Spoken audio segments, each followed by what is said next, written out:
Bismillahirrahmanirrahim. Assalamualaikum warahmatullahi wabarakatuh.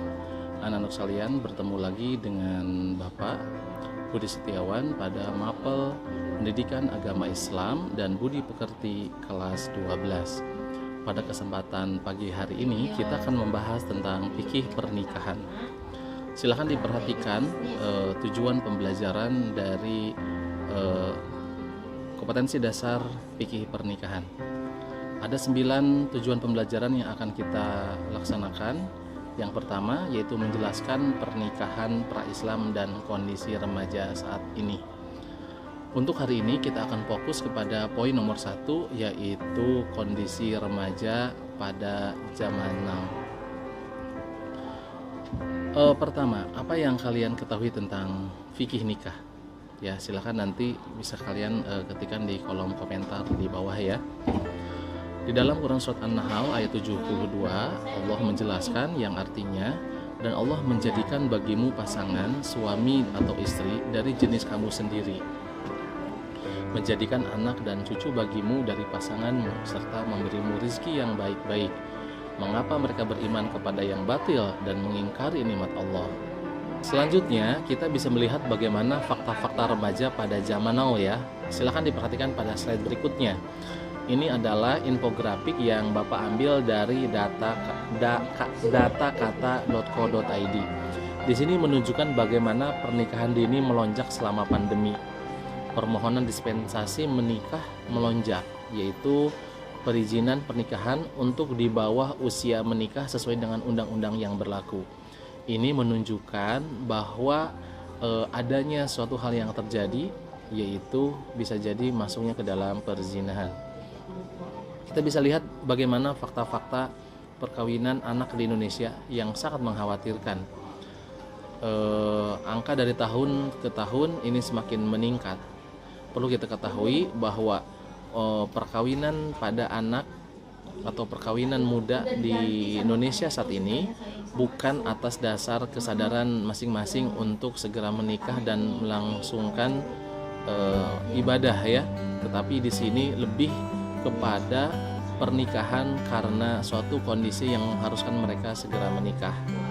Ya, kita bisa melihat fakta-faktanya ya, bagaimana pergaulan remaja pada saat ini hamil di luar nikah itu sudah bahkan menjadi sebuah tren ya, sudah menjadi satu hal yang biasa di tengah-tengah masyarakat. Nauzubillahi min zalik.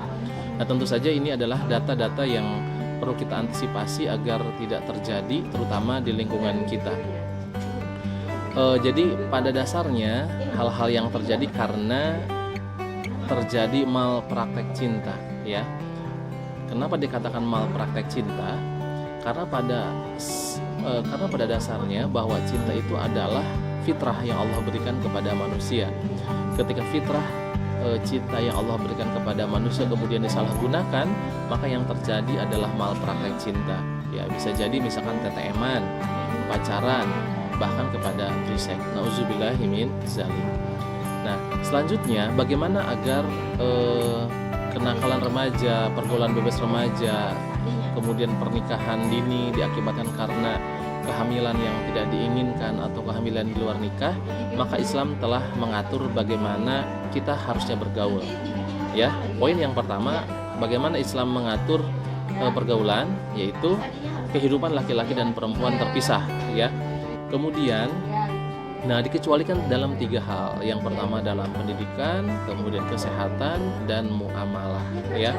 Misalkan pendidikan, gurunya laki-laki, siswanya perempuan, atau kesehatan misalkan pasiennya laki-laki, kemudian dokternya perempuan. Maupun misalkan dalam muamalah misalkan seperti jual beli di pasar, maka pasar itu dibolehkan bercampur laki-laki dan perempuan. Intinya kehidupan laki-laki dan perempuan itu harus terpisah, tetapi dibolehkan dalam beberapa hal yang sifatnya umum dan urgent. Selanjutnya, bagaimana Islam mengatur pergaulan agar tidak terjadi hal yang tidak diinginkan, yaitu berbusana menutup aurat secara syar'i, baik bagi laki-laki maupun perempuan. Kemudian selanjutnya adalah menundukkan pandangan atau gozul basor. Kemudian yang selanjutnya tidak ikhtilat, ya. Tidak ikhtilat di sini artinya tidak bercampur baur antara laki-laki dan perempuan. Tentu saja tujuannya tidak mencampur baur laki-laki dan perempuan. Tujuannya adalah untuk memuliakan perempuan, sebetulnya untuk menjaga hak-hak perempuan yang sifatnya banyak yang privasi.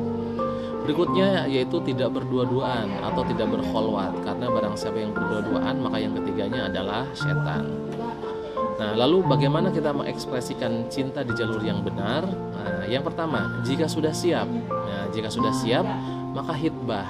Setelah hitbah menikah, dan insya Allah dengan menikah akan menjadikan diri mulia, kemudian menghargai cinta, dan insya Allah Allah akan sayang sama kita. Jadi bagaimana jika belum siap? Yang pertama, simpan di dalam hati ya, cukup diri kita dan Allah yang tahu. Kemudian yang kedua, alihkan perhatian, perasaan cinta tersebut ya. Bisa misalkan dialihkan kepada orang-orang yang lebih berhak kita cintai, misalnya kepada ayah, kepada ibu, kepada adik, kepada kakak, kepada sesama saudara muslim gitu ya. Kemudian alihkan kesibukan kalian dengan aktivitas-aktivitas positif ya, seperti menyalurkan hobi, kemudian belajar, bahkan berpuasa ya. Kemudian yang ketiga, bagaimana cara mengalihkan jika belum siap? Harus belajar, ikut ngaji dan juga dakwah ya. Mudah-mudahan materi awal tentang fikih pernikahan ini bermanfaat. Billahi taufiq wal hidayah. Wassalamualaikum warahmatullahi wabarakatuh.